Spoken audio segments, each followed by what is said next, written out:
IDLC পরিবর্তনের পথে বাংলাদেশ। এমপিওভুক্ত শিক্ষক কর্মচারীদের উৎসব ভাতা, বাড়ি ভাড়া, চিকিৎসা ভাতা ও বিনোদন ভাতা বাড়ানো হচ্ছে।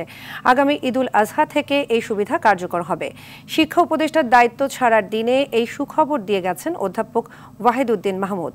পরিকল্পনা উপদেষ্টার দায়িত্বে নিয়োজিত এই উপদেষ্টা জানিয়েছিলেন, আগামী অর্থ বছরের বাজেটের মধ্যে এ নিয়ে সুস্পষ্ট বিধান রাখা হচ্ছে। বেসরকারি শিক্ষকদের বিষয়ে বলতে গিয়ে অধ্যাপক ওয়াহিদুদ্দিন মাহমুদ জানান, 15 থেকে 20 বছরের বঞ্চনা 1-2 বছরের বাজেট দিয়ে মেটানো যায় না, কিন্তু সেটা শুরু করে দিয়ে যাবে অন্তর্বর্তী সরকার।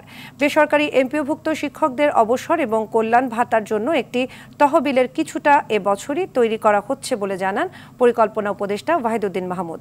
পুরো তহবিলটি টেকসই করতে হলে 3 থেকে 4টি বাজেট লাগবে বলে মনে করেন তিনি।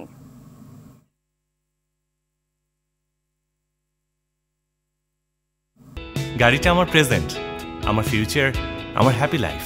আইডিএলসি আমার ফাইন্যান্সিয়াল পার্টনার বলেই কার লোন আমার কাছে লাইফ ইনভেস্টমেন্ট।